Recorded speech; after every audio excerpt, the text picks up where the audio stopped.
საღამო მშვიდობისა. Ყოველ ხუთშაბათს საღამოს 10:30-ზე თქვენ უყურებთ გადაცემას ჩემი ექიმი. ძალიან საინტერესო და აქტუალურ თემას განვიხილავთ დღეს სტუდიაში.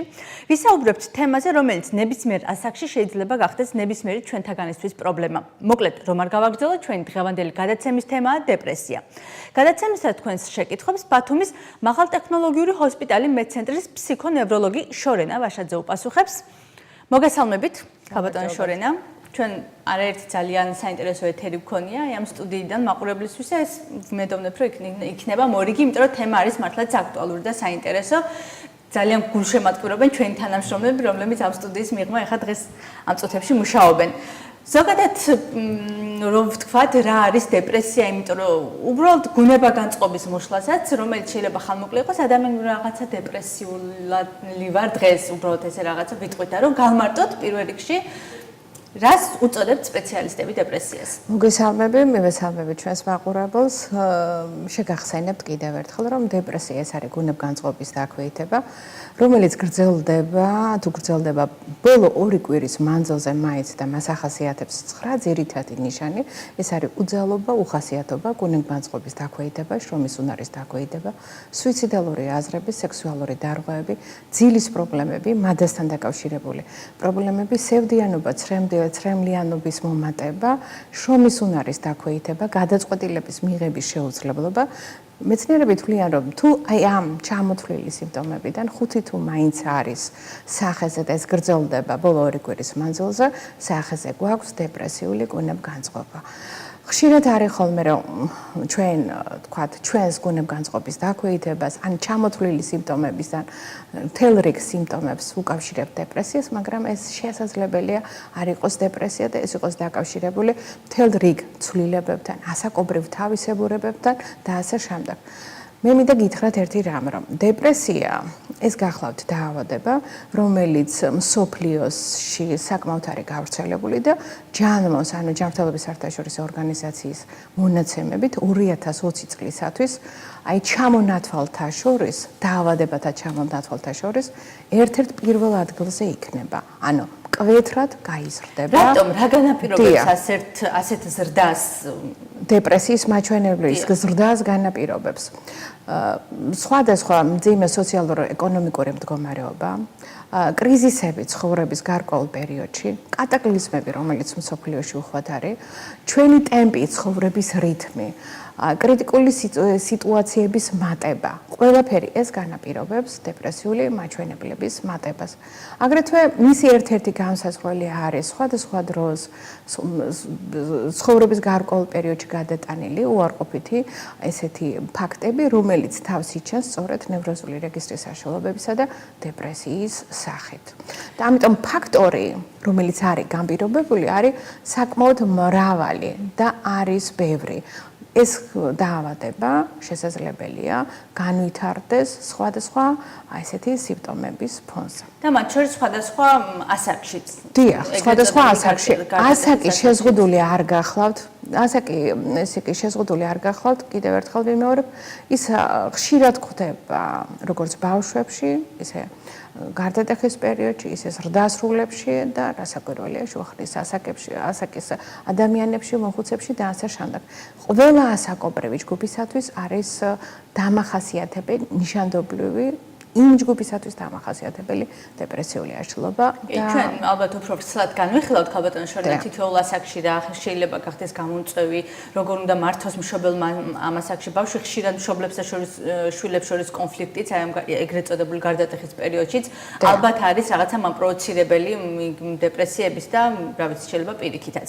მაგრამ სტატისტიკაზე რომ ვისაუბროთ ძალიან მოკლედ, რანაირ თვალშისაცემია დეპრესიული ფონი საქართველოში და ალბათ მე ასე წარმომიდგენია, რომ სოციალური ფონი მაინც უფრო მეტად განაპირობებს ჩვენთან იმ მაჩვენებელს, რაც გვაქვს. სამწუხაროდ ესეთი მასობრივი კვლევა დეპრესიისა და ვთქვათ დეპრესიის მაჩვენებლის საზოგადოების ვთქვათ სხვადასხვა ვთქვათ ადამიანების, სხვადასხვა ფენის ადამიანების ესეთი ფსიქიკური ჯანმრთელობის გამოკვლევა, ესეთი მასობრივი კვლევა არ არსებობს. თუმცა ზოგადად ამბობენ, რომ არის მომატებული დეპრესიული რამ განაპირობა? ეს განაპირობა ძალიან ბევრმა ფაქტორმა, დაძაბულმა ცხოვრების რიტმმა, ერთი ფორმაციის მეორე ფორმაციის სიტუაციის შესვლა, პოლიტიკურმა კატაკლიზმებმა, ბუნებრივმა კატაკლიზმებმა, თუნდაც აი ესეთი მძიმე ფონმა, ესეთი ეკონომიკური მდგომარეობა, ეს არის ფაქტორები, რომელიც განაპირობებს სწორედ აი ამ აშლობის მატებას.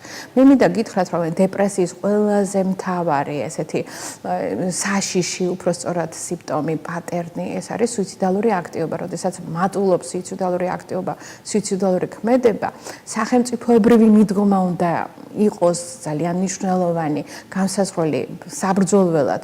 სახელმწიფომ უნდა მიიღოს რაღაც განსაკუთრებული ზომები ამ სიტუაციაში ადამიანების დასახმარებლად. და მე ერთ ფაქტს მოგიტანთ, რომ აი ჩრდილოეთის ქვეყნებში, როდესაც მოხდა, თქვა, სუიციდალური სიტუაციის შესწავლა და გაანალიზება თუ თქვა რა იწვევდა და რა მეთოდებით ესე იგი ახერხებდნენ ადამიანები აი ამ სუიციდით თავის სიცოცხლის დამთავრებას, აი ცათამჯენებზე, როდესაც მიხვდნენ რომ ადამიანები ცათამჯენებიდან ისე იგი ასრულებდნენ სიცოცხლეს თვითმკვლელობით, მცხოვრები გაკეთდა. ძალიან ბევრმა ქვეყანამ შეცვალა გაზის შემადგენლობა, როცა ნახეს რომ ადამიანები გაზის ინტოქსიკაციით ამთავრებდნენ სუიციდით, თქვათ გაზის ინტოქსიკაციის გამოყენებით ამთავრებდნენ სიცოცხლეს. და ძალიან ბევრი პროექტი წავიდა და გაკეთდა იმ მოწყვლადი ჯგუფისათვის, რომელიც იყო პრაქტიკულად აი მაღალი რისკის ჯგუფი სუიციდისა, მათ დასახმარებლად. და სწორედ აი ამ მიზნით არის, რომ აი როდესაც ხდება უცხო ქვეყანაში ადამიანები, რომლებმაც არ იციან ენა, რომლებსაც არ აქვთ ინტეგრაციის არანაირი უნარჩვევები, ქვეყნები ასწავლიან თავიანთ ენას, თავიანთი ქვეყნის ისტორიას, რომ ხშირად მოხდეს კარგად მოხდეს მათი ინტეგრაცია ამ სისტემაში, რომ მათ არ ქონდეს ესეთი დეპრესიული გუნებგანწყობა და ფონი იმისა, რომ ჩამოყალიბდეს ნევროზული რეგისტრის საშუალება. კი, ძალიან ბევრი რომ გადავხედოთ უახლოეს წარსულს თუნდაც, ძალიან ბევრი შემთხვევა იყო, როდესაც ახალგაზრდებმაც, თქვათ, დაასრულეს სიცოცხლე სუიციდით და ალბათ მართლაც იყო აქ რაღაცა დეპრესიული ფონი, თუმცა ძალიან აქტიურად საუბრობდით იმაზე, რომ რაღაცა ეგრეთ წოდებული ლურჯი ვეშაპის თამაშები იყო და სადღაც აქეთკენ მიდიოდა, მაგრამ ძალიან ხშირად ხო მოზარდები იყვნენ ზუსტად ეგრეთ წოდებული გარდატეხის ასაკის ახალგაზრდები მიმართავენ ამ გზას. ძალიან კარგი შენიშვნა და ერთი რაღაც მინდა გითხრათ, რომ გარკვეული პერიოდის მანძილზე ახალგაზრდა ვერტერის ვნებანი იყო აკრძალული გერმანიაში, იმიტომ რომ იყვნენ გარკვეული ესეთი მოსახლეობის გარკვეული ასაკობრივი ჯგუფი, რომელიც ზუსტად ისე იცვამდა, ისე მოქმედებდა, ისე აკეთებდა, ისე ასრულებდა სიცოცხლეს, როგორც მისი რომანის მთავარი გმირი. იმიტომ რომ სუიციდალური ქმედება ხშირად არის აი კრიტიკულ სიტუაციაში გამოსავლის ძიების გზა, ხო? და ამ შემთხვევაში ადამიანები აკეთებენ წამბაძველობით ან ვთქვათ, აი ამ კრიტიკული სიტუაციაში გამოსავლის ძიების დროს სწორედ აი ამ გზას მოიძიებენ ხოლმე და აკეთებენ. ამიტომ განსაკუთრებული დამოკიდებულება უნდა ქონდეს ამ ქმედებების მიმართ ტელევიზიას. სხვადასხვა ჯანმრთელობის საერთაშორისო ორგანიზაციას აქვს სპეციალური დეკლარაციაც, აი გამომშვებული, შემუშავებული რეკომენდაციები ჟურნალისტებისათვის, როგორ უნდა მოხდეს ამ თემატიკის გაშუქება, ისე რომ ის არ იყოს მისაბაძი მაგალითი სხვისთვის იგივე კრიტიკულ სიტუაციაში მოხვედრილი ადამიანებისათვის. ამიტომ ამ საკითხებს ჭირდება განსაკუთრებულად ფრთხილი და ესეთი ცოდნით პროფესიონალიზმით მიდგომა. რაღაცა მართლაც სენსიტიური თემა. ხშირად არ ვიცი რამდენად ისტორია, მაგრამ ყოველ შემთხვევაში მსმენია, რომ შესაძლოა ეს დეპრესია იყოს გენეტიკური, იმიტომ რომ რაღაცა დედა ან მამა იყო რაღაცა ცოტა უფრო ხშირად დეპრესიული ადამიანი ხშირად იყო ჩაკეტილი საკუთარ თავთან და აი შვილიც მას გავს. აი ამდენ ხასიათდება გენეტიკური განწყობით.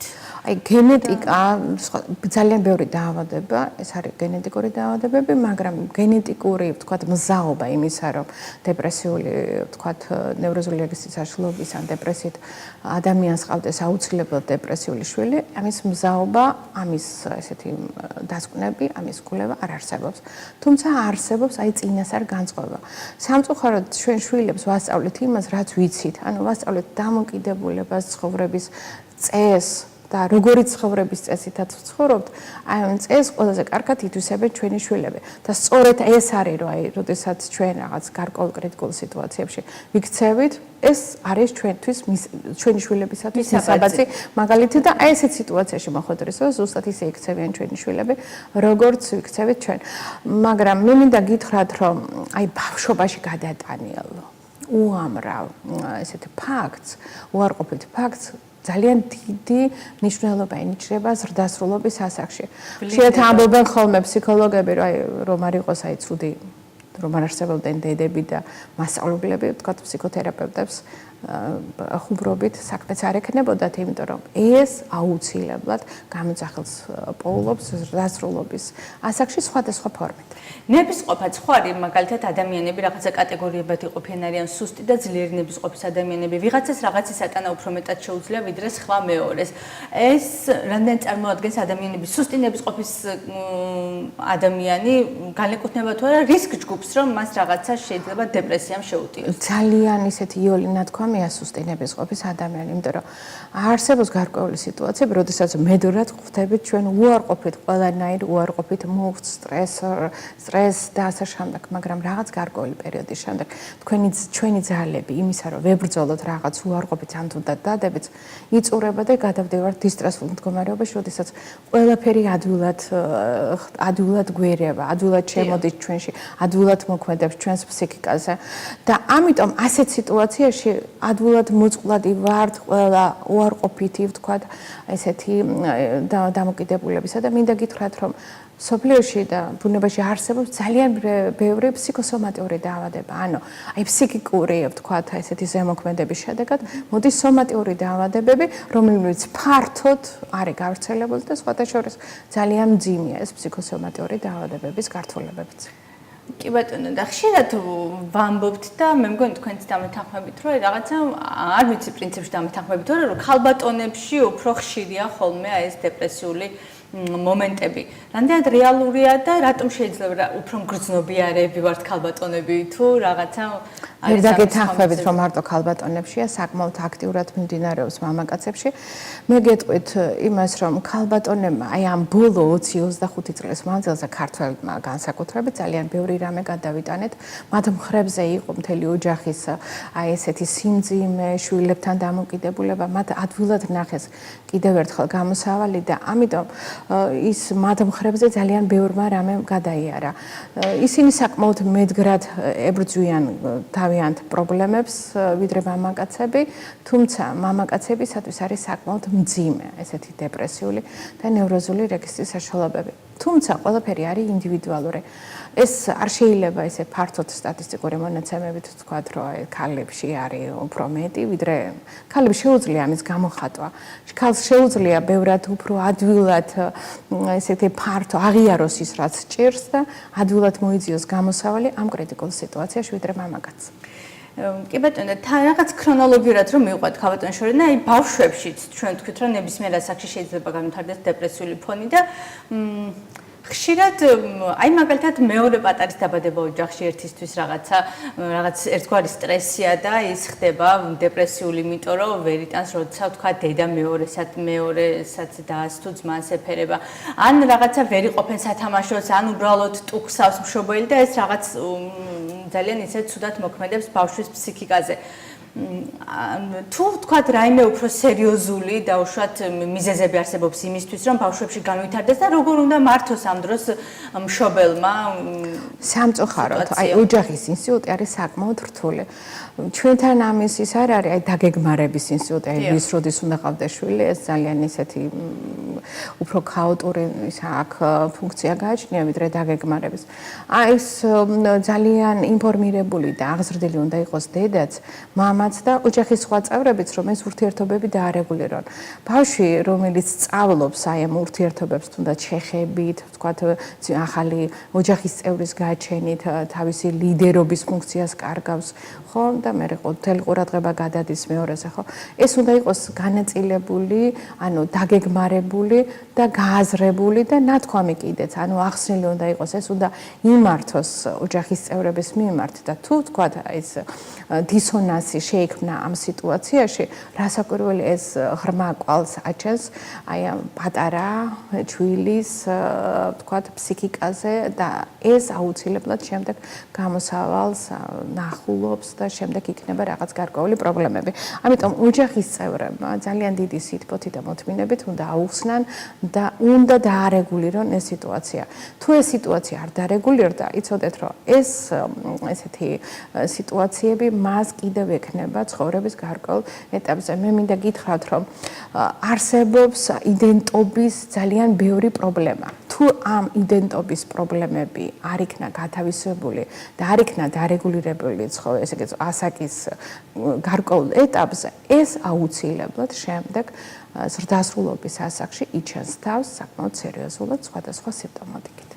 კი ბატონო, და თინეიჯერებში რაღაცა ძალიან ხშირად ეს მელანქოლიური ფონი ან თავშად სკოლაში არის ამ ბულინგის მსხვერპლი ან ჩაგრება რაღაცა ბიჭებში ალბათ უფრო საკმაოდ ხშირია ხოლმე ეს რაღაც მენტალური გავლენების ქვეშ მოქცევა და ასე შემდეგ.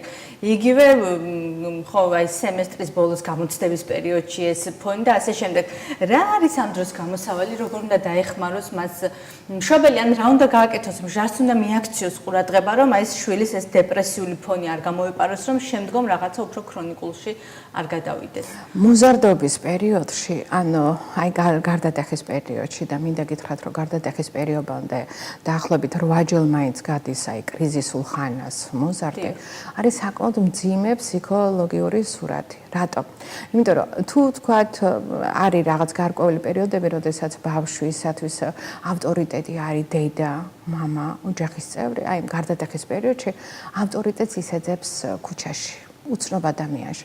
ავტორიტეტს აღარ წარმოადგენს მისი ოჯახის წევრი. ეს მხოლოდ ბიჭების შემთხვევაში ხალხი არა მარტო, ყველას, გოგონებთანაც, ბიჭებთანაც. ავტორიტეტს ეძებს ქუჩაში და მისთვის მნიშვნელოვანი და ძალიან ესეთი შთამბეჭდავი არის ის ადამიანი, რომელიც ვთქვათ ქუჩიდან რაღაც ყოველთვის გარდაუვალია ქაბატონო შოყენა რომ არ ვეძებოთ ქუჩაში რომ არ ეძებოთ შვილებმა შეიძლება ამის თავიდან არიდება ნამდვილად შეიძლება თავიდან აძილება ძალიან ნიოლად იმიტომ რომ დედამ უნდა იცოდეს რომ ის გაუცხოება არის დროებითი ის დაპირისპირება არის დროებითი არ დაუპირისპირდეს არც ოჯახის სხვა წევრი არ კონფლიქტში არ შევიდეს ადამიანთან თანაუგრძნოს და გაუგოს იკითხოს ის ციგნები რითაც საზრდოობს მისი შვილი გაიცნოს ის სამყარო სადაც მიდის მისი შვილი ამ სიტუაციაში ხშირად არის ხოლმე რომ აი კრიმინალურ სფეროს უკავშირდებიან ბავშვები ხშირად უნდათ რომ გასინჯოთ ის რაც გონიათ რომ მამაკაცურ ღირსებას შემატებს სიგარეტი და ასე შემდეგ კიდევ რა და აი ამ სითბოთი მოთმინებით და სიყვარულით დაუახლოვდეს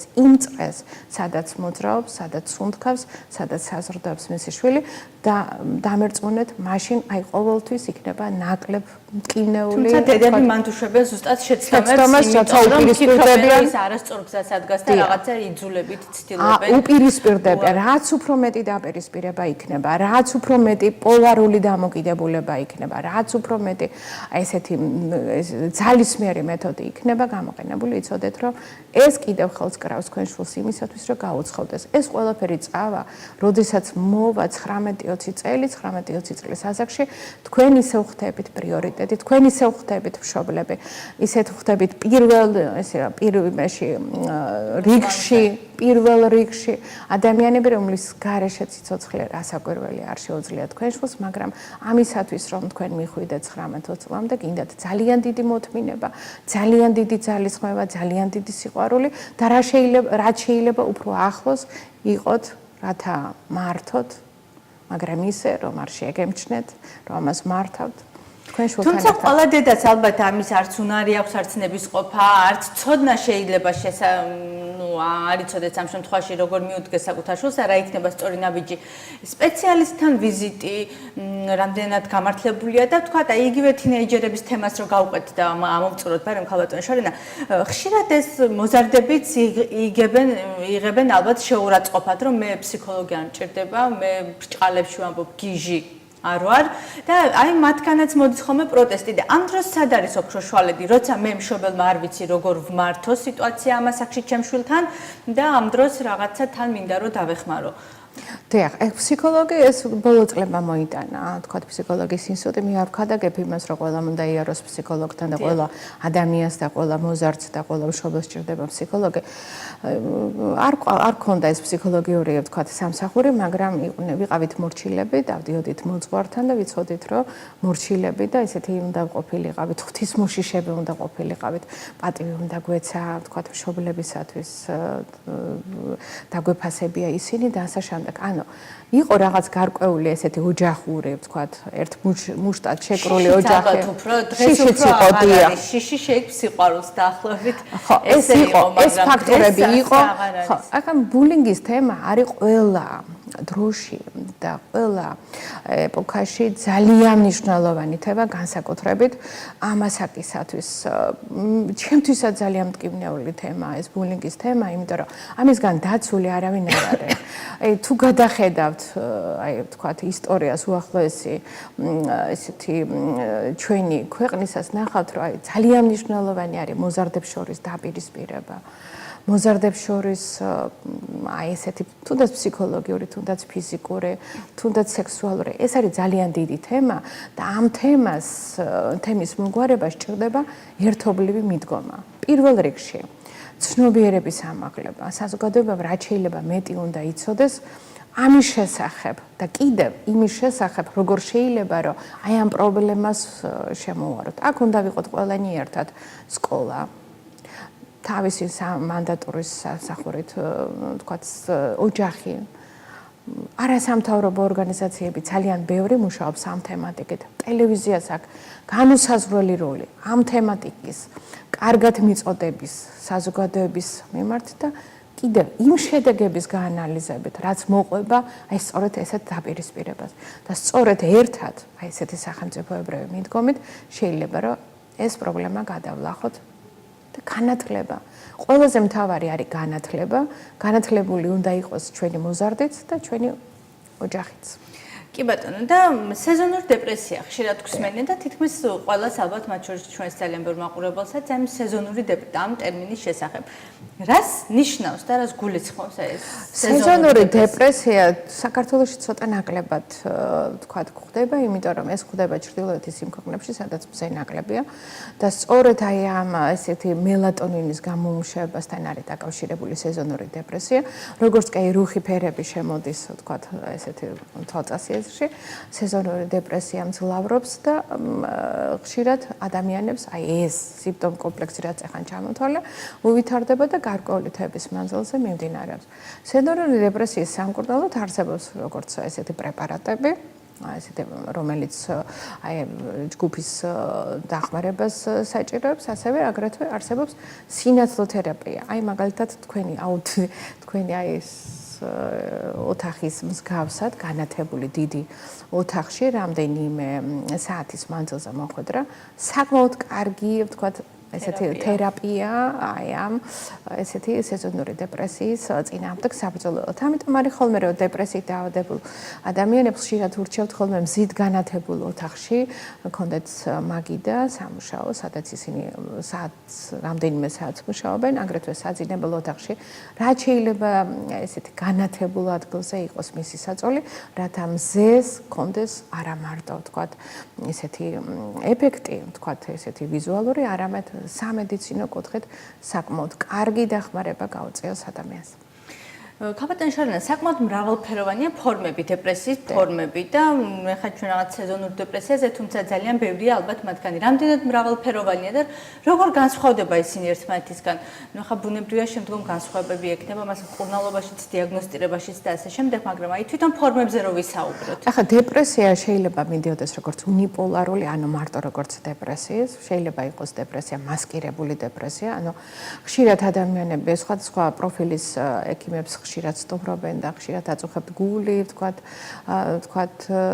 ესეთი სასუთხვის სისტემის ხრივ ჩივილები აქვთ, მაგრამ ეს არ იყოს, ესე იგი, ამ დაავადების, ამ ორგანოების დაავადების შედეგი, ეს იყოს მასკირებული დეპრესიის შედეგი და შესაძლებელია იყოს აი დიდი დეპრესია, ეს არის ბიპოლარული აშლობა, რომელიც შესაძლებელია იყოს მიმდინარეობდეს როგორც ესეთი მანიაკალური მდგომარეობა, ესევე დეპრესია და მათ შორის არსებობს ნათელი პერიოდი. ხშირად პაციენტის ახლობები ყვებიან, რომ აი რაღაც გარკვეული პერიოდი ადამიანს გააჩნია აი ადინამია, მოტორული აქტივობის შეინელება, ვთქვათ, ესეთი ინერტულები არიან აბსოლუტურად ყველაფრის მიმართ, გუნებგანწყობის დაქვეითება და რაღაც გარკვეული პერიოდის შემდეგ ისინი ხდებიან აი სუპერაქტიურები, აი მოტორულად ძლიერები, დარბიან, ვთქვათ, რაღაც საქმეებს აკეთებენ, რამდენიმე საქმეს ერთდროულად იწყებენ, არიან ესეთი აჟიტირებულები, ვთქვათ, ანუ გადადიან მანიაკალურ მდგომარეობაში. საქმე გვაქვს აქ ესეთი დიდ დეპრესიასთან, ანუ ბიპოლარულ ლაშლობასთან, რომელიც მონაცვლეობით მიმდინარეობს როგორც მანიაკალური მდგომარეობა, ისეთი დეპრესია და მათ შორის არის ესეთი ნათელი პერიოდი, რომელიც შეიძლება გაგრძელდეს 1 დღიდან კვირებამდე და ასე შემდეგ. ანუ თავისი კლასიკური და კლინიკური ფორმები დეპრესია განსხვავდება ერთმანეთისაგან, განსხვავდება ესე იგი თავისი მიმდინარეობის, თავისი ვთქვათ ხანგრძლივობის მიხედვით და ასე შემდეგ. მინდა გითხრათ, რომ დეპრესიის მკურნალობა არ განისაზღვრება, ვთქვათ, ერთი დღით, არა, ერთი თვით მინიმუმი დეპრესიის მკურნალობის დროს აუცილებლად გასათვალისწინებელი არის რა ხარისხის დეპრესია, ანუ მსუბუქია, საშუალო თუ მძიმე. ეხლა როგორ შეიძლება რომ დავადგინოთ, რომ რა ხარისხის, ან რომელი ხარისხის დეპრესია არსებობს. ეს რასაკვირველია, არ შეიძლება ვთქვათ ესეთი საუბრით, ვთქვათ, აი ესეთი ვიზიტის დროს დადგენით, როგორია, ვთქვათ, ჩემი ხარისხის დეპრესია, ამის დადგენა ხდება ფსიქომეტრული ტესტების საშუალებით. კი ბატონო, ხაბატონ შორინა, აი ამ ტესტებზე ჩვენ უკვე გადაცემის მეორე ბლოკში ვისაუბრებთ რეკლამის დროა ჩვენს ეთერში, უბრალოდ რომ ვთქვათ და მე გავიდეთ რეკლამაზე, აი ეს ფორმები, რომლებზეც ახლა ჩვენ ვისაუბრეთ, ხო, დეპრესიის ფორმები, ყველა ასაკში შეიძლება განვითარდეს თუ დავშვათ აი ეს ფორმა დამახასიათებელია, ვთქვათ, გარდატეხის პერიოდისთვის, ეს კონკრეტული ფორმა დამახასიათებელია მოზარდ ასაკში. თუ ამას არ აქვს მნიშვნელობა. ამას ნამდვილად არ აქვს მნიშვნელობა, შეიძლება იყოს დამახასიათებელი ყველა ასაკობრივი ჯგუფისათვის. კი ბატონო, და ჩვენ უკვე ამ ტესტებზე, დიაგნოსტირების მკურნალობის მეთოდებზე გადაცემის მეორე ნაწილში გავაგრძელებთ საუბარს. ჩემი ექიმი დროს რეკლამას უთმობს, სულ რამდენიმე წუთში დავბრუნდებით, დაგველოდეთ.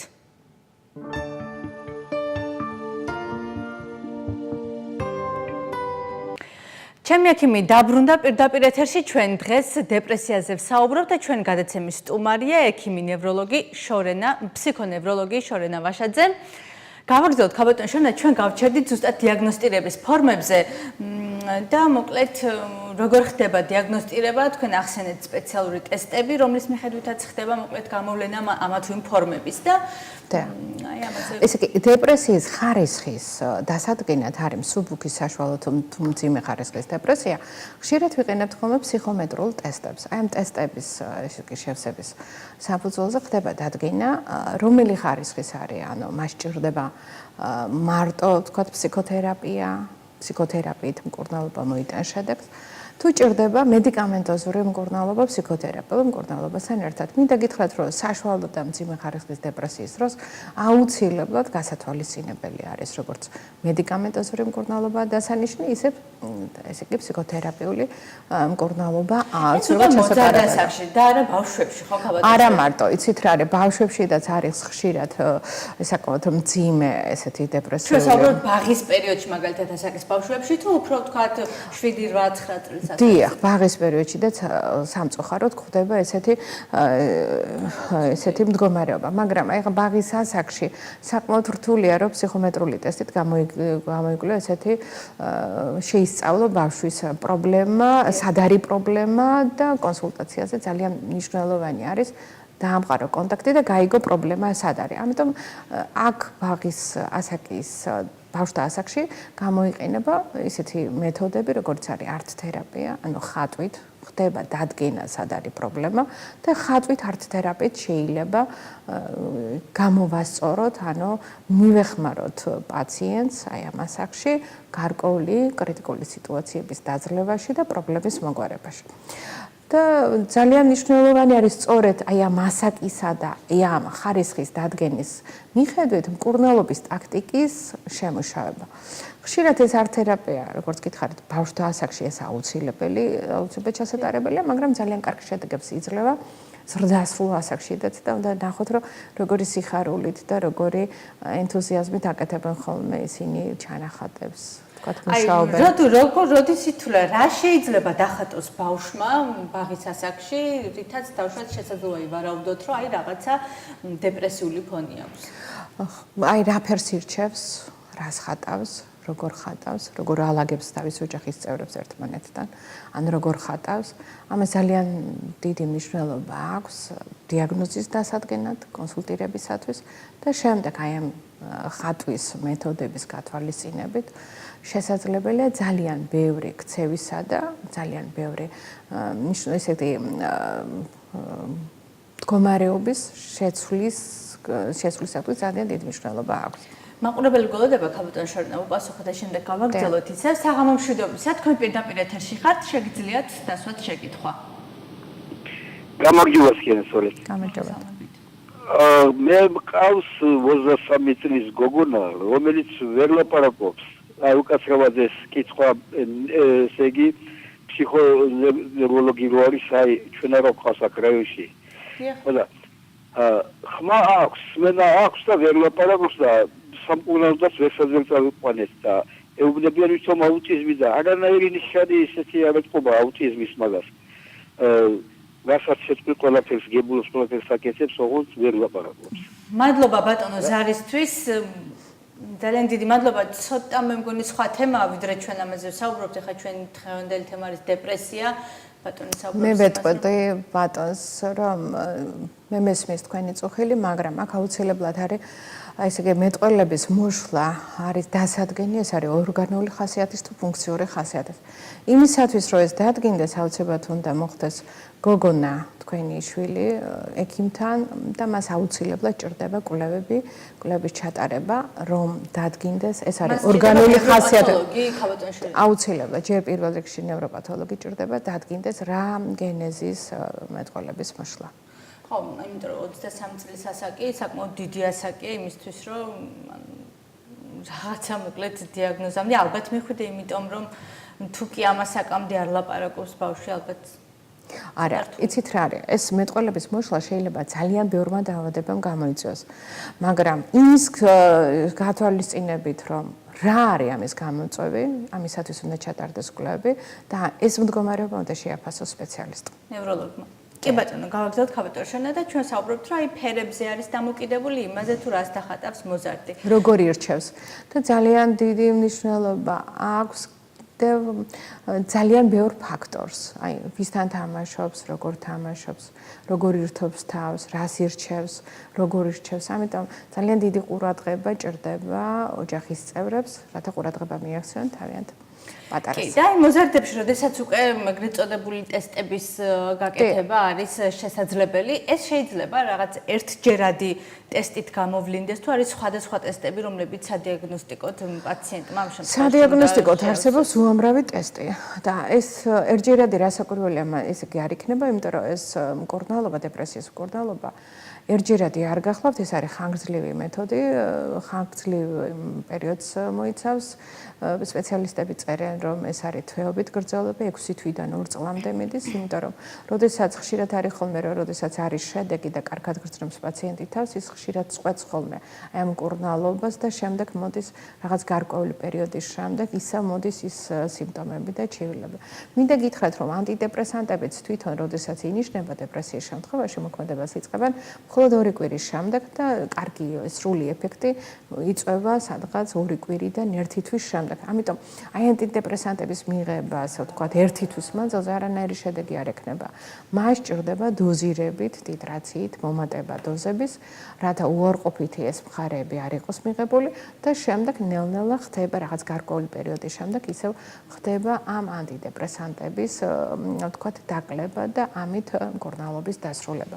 საერთოდ აი ამ დეპრესიის შემთხვევაში ექიმთან ურთიერთობის დროს პაციენტი გარდა იმისა, რომ ვთქვათ, აი გონებგანწყობას ისწორებს და ასე შემდეგ, სწავლობს კრიტიკულ სიტუაციებში თავის მართვას, პიროვნული რესურსის მოძიებას იმისათვის, რომ გარკვეულ სიტუაციებში მოხვედრის შემდეგ იგივე მდგომარეობაში არ ჩავარდეს და მართოს სწორედ აი ეს თავისი მდგომარეობა. ანუ მოიძიოს ძალები იმისათვის, რომ ებრძოლოს უარყოფით, რაც შეხვდება ცხოვრების გარკვეულ პერიოდში და დასახოს კიდევ გეგმა, როგორ გაიზარდოს, როგორ წინააღმდეგეს იმას, რაც თქვათ შესაძლებელია შეხვდეს. ხალხო შენ ყველა საინტერესო არის მამ ტესტების შედგენაში.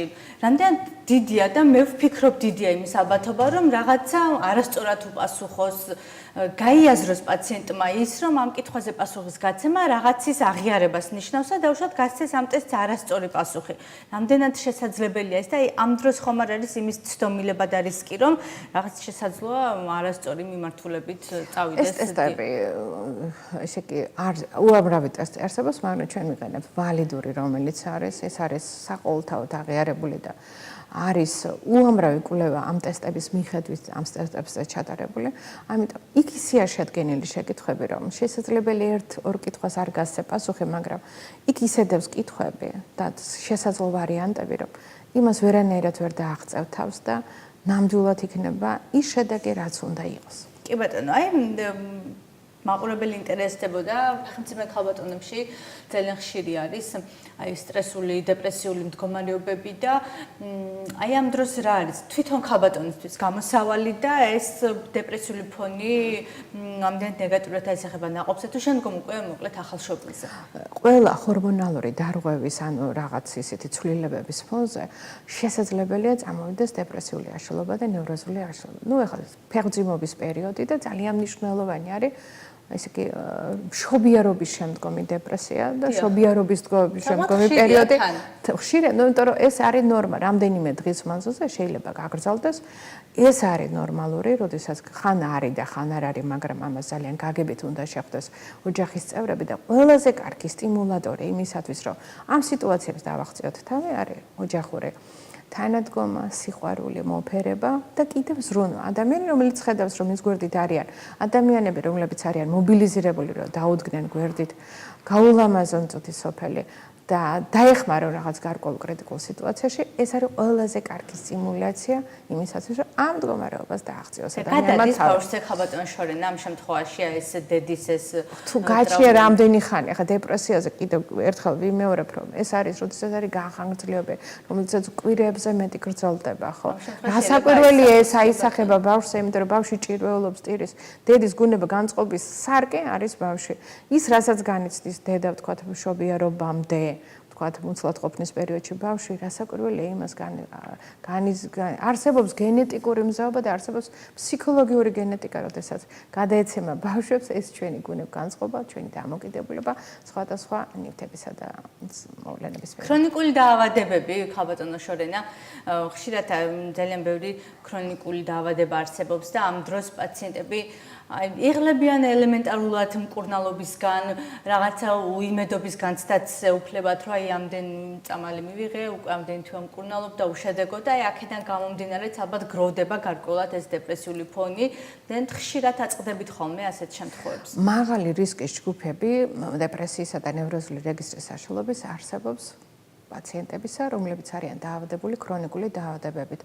განსაკუთრებით ეს ეხება სიმსივნური დაავადების მქონე პაციენტებს, ვთქვათ, აი დიალიზის პაციენტებს, ან გაფანტული სკლეროზის, ან ქრონიკულად მძიმედ მიმდინარე დაავადებებისა.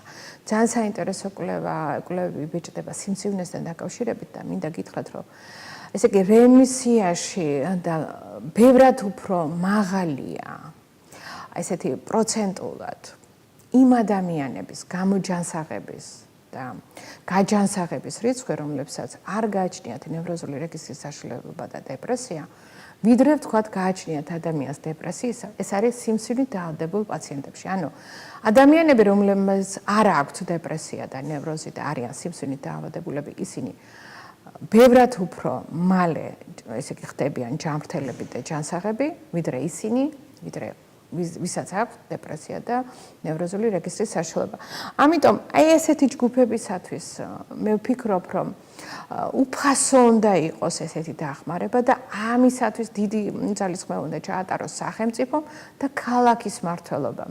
ამ ჯგუფებისათვის ხელმისაწვდომი უნდა იყოს ფსიქოლოგიური დახმარების, ვთქვათ, ესეთი სერვისები და ნევროლოგიური დახმარება. აუცილებლად გასათვალისწინებელია და სულ ვამბობ ამას.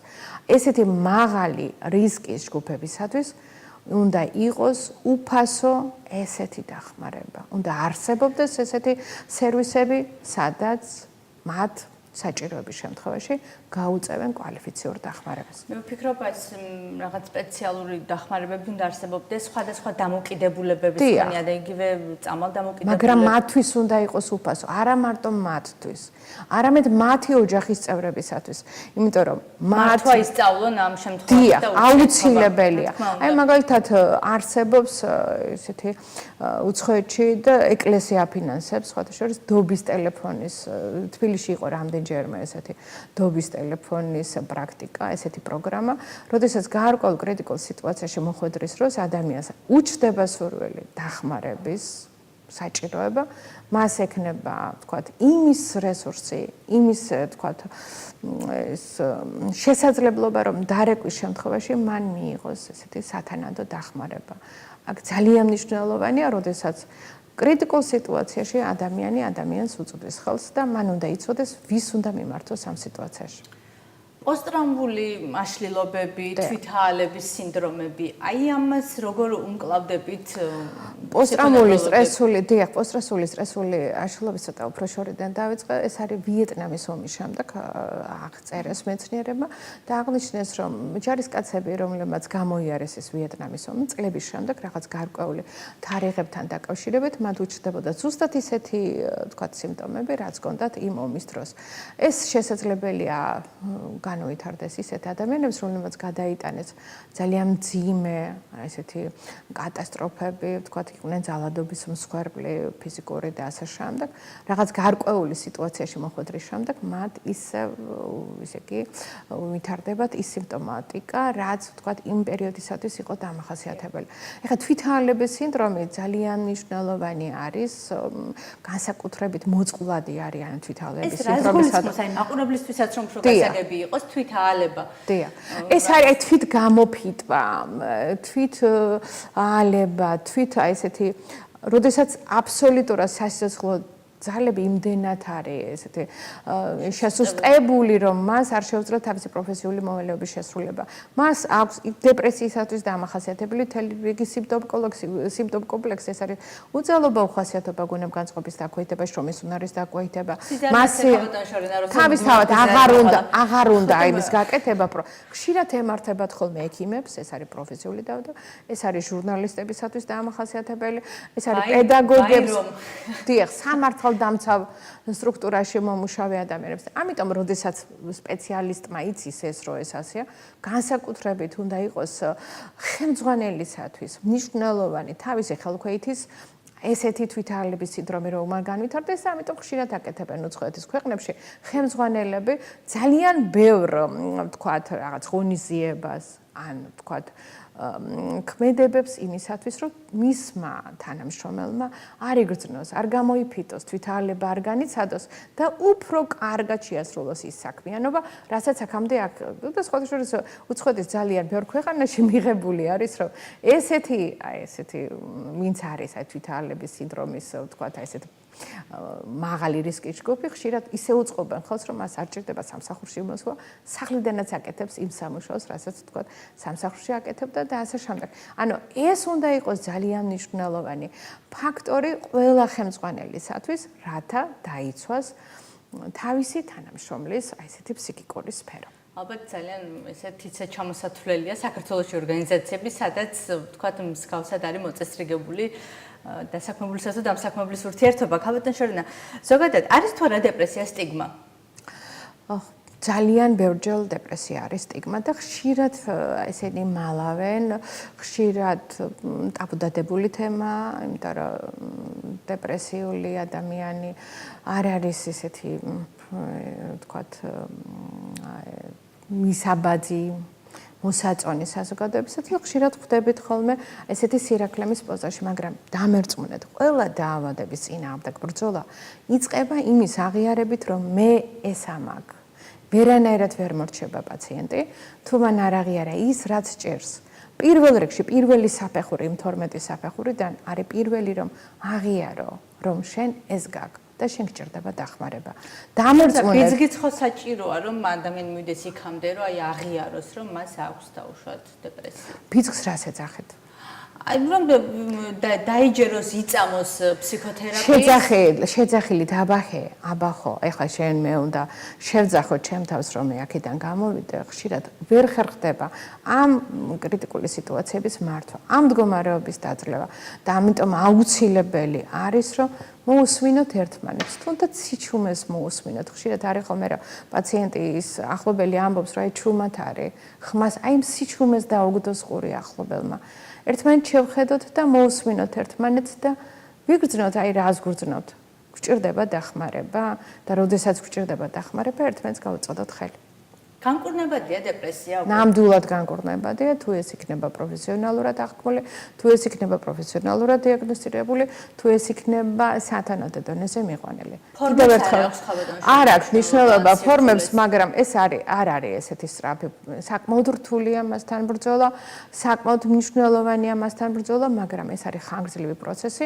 რომელიც შესაძლებელი ისევ დაბრუნდეს და ისევ რაღაც გარკვეული პერიოდის შემდეგ მოვიდეს ის ძალიან საინტერესო კითხვა მაქვს თან ყურშიც მკარნახობენ ქალბატონებს ჩვევიათ ხშირად ხოლმე როდესაც აი გაბრაზებულები არიან ან დასტრესილები ან რაღაცა დეპრესიულები ძალიან ისეთია რა აი ოქროს გამოსავალია მათთვის სილამაზის სალონებში ვიზიტები შოპინგზე სიარული აი რაღაცა ისეთი არის თუ არა რეალურად ეს გამოსავალი თუ ეს კიდევ უფრო გამოვლინებაა შენი მძიმე მდგომარეობის ნამდვილად გახლავთ გამოსავალი იმის შეგრძნება რომ შენ კიდევ ჭირდები ვიღაცას და პირველ რიგში შენ თავს რომ ხარ ლამაზი ჭირდება ამის დანახვა და ძალიან მნიშვნელოვანია ხოლმე როდესაც რამეს ყიდულობ ანუ შენ გჭირდება ეს შენზე ხარჯავ ამას ყველაფერს ამას აქვს ძალიან დიდი დადებითი ფუნქცია და ყველაზე მთავარი არის ის რომ ხშირად გჭირდება ხოლმე ხშირად ვამბობთ ხოლმე რომ როდესაც ვინმე გეუბნება რომ შენ ხარ ძლიერი შენ ხარ ლამაზი და შენ ხარ კიდევ შენ ჭირდები ყველას ეს ძალიან დიდი მასტიმულირებელია არის ასეთი გამოსავალი ხშირად რაღაცა პრობლემისგან და დეპრესიული ფონი თუ აქვს ხო მიმართავენ დავშვათ ალკოჰოლს მიეძალებიან და ეს ალბათ არის კიდევ უფრო მეორე უკიდურესობა ალკოჰოლი უკაცრავად გაწყვეტინებთ სიტყვას ალკოჰოლი შეიძლება იყოს იმ სიტუაციაში გამოსავალი მაგრამ და ეს შეიძლება რელაქსაციის რაღაც მომენტი მოიტანოს, მაგრამ თუ თქვათ ალკოჰოლს მიეძალება, ეს კიდევ არის მეორე უკიდურესობა, რომელიც უკვე ცალკე დაავადება და რომელსაც ცალკე ჭირდება დახმარება. თუმცა ერთჯერადად ალკოჰოლის მიღება ზოგიერთისათვის შესაძლებელი იყოს რელაქსის მინიჭებელი. კი ბატონო, და ქალბატონ შორნა ნევროზის ფორმებზეც რომ ვისაუბროთ, მაინც ახლოს არის დეპრესიასთან ეს ორი თქვათ ეს მიმართულება. ხო, ხშირად არის ხოლმე რომ ნევროზული რეგისტრის საშუალება საკმაოდ ფართოდ გავრცელებული დაავადება, ესეც კლინიკური ფორმები სხვადასხვა. ამასაც ძალიან დიდი ფესვები გააჩნია ეს და ყველაფერი ეს თავს იყრის მოდის ჩვენი ბავშვობიდან. ნევროზული რეგისტრის საშუალებაც ეს არის მზარდი. ხშირად ვაბრალებთ ხოლმე ნევროზს, მაგრამ კიდევ ერთხელ ვიმეორებ, რომ ეს ნევროზული რეგისტრის საშუალება არ არის და ეს არის დაკავშირებული ჩვენს ასაკობრივ თქვათ თავისებურებასთან. ნევროზის დასადგენად არსებობს უამრავი მეთოდი და პირველ რიგში არის კიდევ დასადგენი ეს ხო არ არის ფსიქოსომატური დაავადება. ანუ დიფერენცირება უნდა გაკეთდეს. ეს არის ნევროზული დაავადება, ეს არის ფსიქოსომატური დაავადება, თუ ეს არის სომატური დაავადება. ხშირად არის ხოლმე რომ ნევროზს ვაბრალებთ ისეთ რამეს, რაც არ არის ნევროზი, ან რაღაცას ვარქმევთ რაღაცას და ეს არის ნევროზი. თქვენ დასასრულისკენ რომ წავიდეთ ქალბატონო შორნა, მოკლედ ეს რომ გავყვეთ ახლა ძალიან დიახ, რა თქმა უნდა, შეიძლება რომ დაამატოთ, იმიტომ რომ მე ვფიქრობ ძალიან საინტერესო და ამოუწურავი თემა, ახლა ესე რომ ვისაუბროთ, არ გვეყოფა მე მგონი მთელი საღამო რომ ვისაუბროთ. ნევროზი და დეპრესია ეს არის ძალიან დიდი თემა. არ არსებობს ადამიანი ამ ქვეყანაში, რომელსაც ცხოვრების გარკვეულ პერიოდში არ ქონდეს ესეთი ნევროზული რეგისტრის საშუალება ან დეპრესიული გონებგანწყობა. მთავარია რომ ჩვენ შევძლოთ და მოვიპოვოთ ძალები, რომ დავძლიოთ ეს დეპრესიული ჩვენი მდგომარეობა, განწყობა და ამაში ყველაფერში გვეხმარება რასაკვირველია პირველ რიგში ჩვენი ოჯახი, ოჯახს ძალიან დიდი ესეთი ფსიქოსტიმულაცია შეუძლია. ის საზოგადოება, სადაც ჩვენ ტრიალებთ ჩვენი მეგობრები, ის წრე, სადაც ჩვენ მოძრაობთ პროფესიონალური კუთხით, სამსახური, სადაც ჩვენ მოღვაწეობთ და მე ალბათ წელი მთავრდება და ერთ-ერთი ბოლო შეხვედრაა ჩვენი ამ წელიწადში. მე მინდა რომ წინასწარ მოგილოცოთ აი შობა ახალი წელი, საოცარი კარგი დღეები და გისურვოთ ძალიან დიდი ბედნიერება და კიდევ ერთმანეთის სიყვარული. მე ვფიქრობ, რომ გარკვეულ კრიტიკულ სიტუაციების გარეშე ადამიანი ვერ განვითარდება, ვერ წავა წინ და სწორედ ცხოვრების ხიბლი ის არის, რომ ჩვენ ამ წინააღმდეგობებს გავუძლევთ, მაგრამ თუ გინდათ, რომ იყოთ ლამაზები, ჭკვიანები და კარგები, ყველაზე მთავარი არის, რომ გვიხაროთ ეს ერთმანეთის დანახვა, ღიმილი, გისურვებთ ყველაფერს საუკეთესოს. პირადად და კიდევ ერთი მინდა გკითხოთ, ვიდრე საბოლოოდ დაგემშვიდობები დღეს აი რეციდივის შემთხვევები რა მაგალითად პაციენტს კონკრეტულ ადამიანს თქვათ აღმოაჩნდა დეპრესია, იმკურნალა, გამოჯამრთელდა, ფონს გავიდა და რაღაც პერიოდის შემდეგ თუ კი აღმოჩნდება იმავე გარემოში, იმავე სიტუაციაში, რის გამოც თავიდან დაუშვათ ქონდა ეს დეპრესიული ფონი. Რამდენად შესწევს მას უნარის შემდგომ თუ ეს არის უკვე ინდივიდუალური ამბავი, რომ გაუმკლავდეს იგივე თუ მსგავს პრობლემას და არ აღმოჩნდეს სწორედ ამაზე ვამბობ. ამას ვამბობ, თამრიკო, რომ გარკვეულ კრიტიკულ სიტუაციებში უნდა შეძლოს ადამიანმა უამრავი სტრესორი გვაქვს ირგვლივ. მართოს მასთან ურთიერთობა და ეცადოს, რომ იგივე მდგომარეობაში არ ჩავარდეს. სწორედ ამ ურთიერთობის ექიმისა და პაციენტის ურთიერთობა მოიცავს იმას, რომ ისწავლა როგორ დაიცვა თავი აი სხვა სიტუაციაში, იმიტომ რომ სამწუხაროდ ერთს მოსდევს მეორე, მესამე, მეოთხე და როდესაც შენ არ შეგიძლია ამის მართვა, რასაკვირველია უნდა წახვიდე ექიმთან. და ეს არ უნდა გვეთაკილებოდეს. თავიდან, კი, თავიდან. თუ გინდა რომ ჩვენ ამას ყველაფერს დავძლიოთ, პირველ რიგში ეს უნდა ვაღიაროთ, რომ ეს ასე ხდება და მე რასაკვირველია იქნება ყველაფერი კარგად. ძალიან დიდი მადლობა. გაიხარეთ. წარმატებებს გისურვებთ, ხალბატონ შორენა. დღეისათვის სულ ეს იყო გადაცემა ჩემი ექიმი დეპრესიაზე გესაუბრებოდა დღეს სტუდიის სტუმარი იყო ბათუმის მაღალტექნოლოგიური ჰოსპიტალი მედცენტრის ფსიქონევროლოგი შორენა ვაშაძე. სტუმართან ერთად პირდაპირ ეთერში თქვენთვის მე თამარ კიკნაძე ვმუშაობდი ერთმანეთს მომდევნო ხუთშაბათს შევხვდებით ნახვამდის.